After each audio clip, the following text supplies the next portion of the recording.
My dear students, board exam नज़दीक आ रहा है तो स्टूडेंट को कुछ हेल्प हो जाए इस उद्देश्य से मैं नया वीडियो आप लोगों के सामने रख रहा हूं। इससे आप लोग ज़रूर लाभान्वित होंगे। धीरे धीरे आप कंसेप्चुलाइज करेंगे फैक्ट को, और ये हमारा दायित्व भी बनता है कि जिस सोसाइटी से हम लोग लेते हैं उस सोसाइटी को कुछ न कुछ दिया जाए, जिस किसी भी रूप में, चाहे वो नॉलेज के रूप में हो या टाइम के रूप में हो। तो देखिए, कंसेप्चुअल प्रॉब्लम में पहला प्रॉब्लम है right the various isomers of compound, जिसका फॉर्मूला है C7H9Cl consist of one benzene ring, which of these have weakest carbon chlorine bond.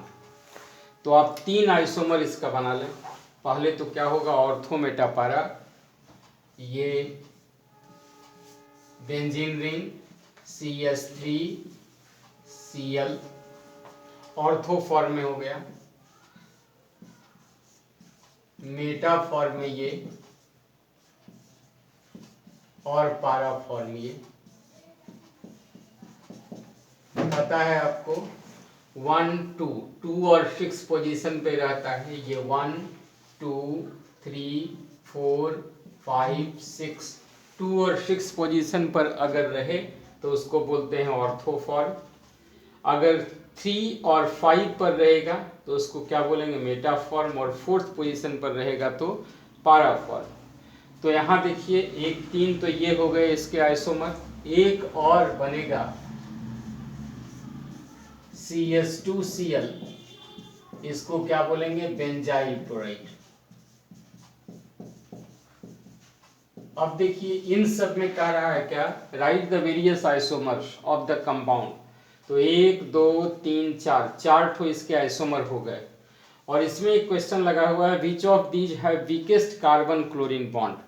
तो कार्बन क्लोरीन बॉन्ड, यहाँ अगर कार्बन क्लोरीन की बात करें, यहाँ कार्बन क्लोरीन की बात करें, यहाँ कार्बन क्लोरीन की बात करें, तो यहाँ पार्शियल डबल बॉन्ड का डेवलपमेंट हो जाएगा, जिससे इसको तोड़ना कठिन होगा। लेकिन यहाँ ये कार्बन एटम क्या है, sp3 हाइब्रिडाइज्ड है, इसलिए वीकेस्ट कार्बन क्लोरीन बॉन्ड किसमें होगा, बेंजाइल क्लोराइड में।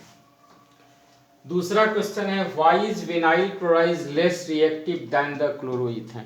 विनाइल क्लोराइड का पहले स्ट्रक्चर लिखो, CH2 double bond CHCl, it is called as vinyl chloride. और क्लोरोइथेन का CH3 CH2Cl। अब कहेगा कि इन दोनों में लेस रिएक्टिव कौन है, आइदर विनाइल क्लोराइड और क्लोरोइथेन। तो आपका क्या जवाब होना चाहिए, इसका आंसर होगा विनाइल क्लोराइड, क्योंकि यहाँ इसमें रेजोनेंस की कैरेक्टरिस्टिक होगी। तो रेजोनेंस इसका, अगर रेजोनेटिंग स्ट्रक्चर एक बनाएं, इसको इधर शिफ्ट करें तो CH2 माइनस CH, यहाँ डबल बॉन्ड आ जाएगा और Cl प्लस। तो यहाँ डबल बॉन्ड डेवलपमेंट होने के चलते, डबल बॉन्ड डेवलप होने के चलते इसकी रिएक्टिविटी क्या हो जाएगी, कम हो जाएगी। So vinyl chloride is less reactive than the chloroethane. Third question है मेरा कि एन एक्सेस ऑफ, ये देखो हैलोअल्केन हैलोरीन चैप्टर क्लास 12 से है, कि an excess of methyl magnesium iodide reacts with 0.6 gram of an organic compound having molecular formula C3H6O3 to evolve 295.7 millilitre of methane at STP। तो कह रहा है क्या, calculate the number of active hydrogen present in it.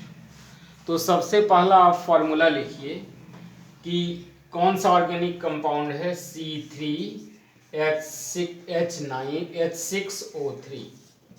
ये methyl magnesium bromide से reaction करता है, इसको बोलते हैं Grignard reagent, methyl magnesium iodide. और इससे क्या बना रहा है, मीथेन बना रहा है। ठीक है, प्रोडक्ट है, मीथेन बना रहा है। आप क्या करो, ये कितना ग्राम लिया है, 0.6 ग्राम लिया है।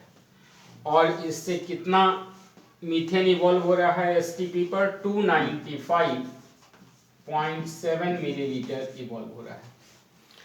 एसटीपी पर अगर 22,400 मिलीलीटर होता है तो इसका मतलब 1 मोल। तो यहाँ इसको डिवाइड कर दीजिए 22,400 मिलीलीटर,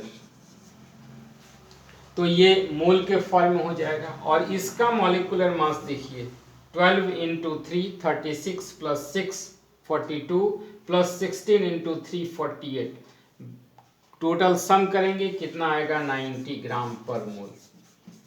इसका मतलब कितना हो गया 0.6 डिवाइडेड बाई 90, ये आ जाएगा आपको 0.000066 मोल। और यहाँ ये आ जाएगा कितना आ जाएगा ये आ जाएगा 0.0132 मोल, 0132 मोल। तो इसका मतलब क्या है कि 0.006 मोल से 0.0132 मोल मीथेन बनता है। तो 1 मोल से कितना बनेगा, तो यहाँ क्या कर देंगे नंबर ऑफ एक्टिव हाइड्रोजन, सीधे number of active hydrogen in the compound C3H6O3 will be 0.0132 divided by 0.0066 लगभग 2। तो इसका मतलब क्या है कि number of active hydrogen in the parent compound, जिससे हम मिथाइल मैग्नीशियम आयोडाइड का रिएक्शन करा के मीथेन बनाते हैं, कितने एक्टिव हाइड्रोजन हो गए 2। आगे और कंटिन्यू करते हैं। तो स्टूडेंट्स ये नेक्स्ट क्वेश्चन है, 4th क्वेश्चन कि आउट ऑफ 1,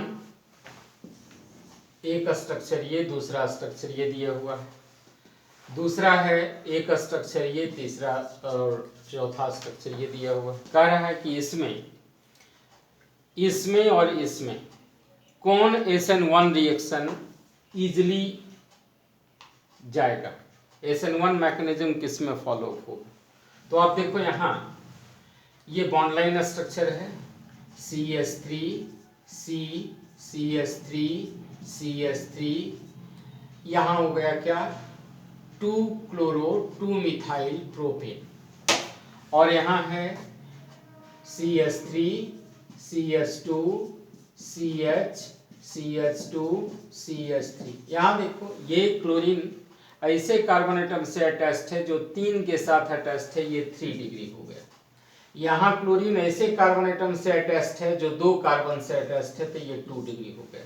अब हमको पता है कि 3 डिग्री अगर अल्काइल हैलाइड है तो 3 डिग्री अल्काइल हैलाइड ज़्यादा SN1 रिएक्शन जाता है। सो SN1 A और B में अगर देखें तो ये SN1 रिएक्शन इजीली जाएगा, फास्टर रेट में जाएगा। यहाँ देखो यहाँ ये क्लोरीन ऐसे कार्बन से अटैच्ड है जो 2 डिग्री है, यहाँ क्लोरीन ऐसे कार्बन से अटैच्ड है जो 1 डिग्री है।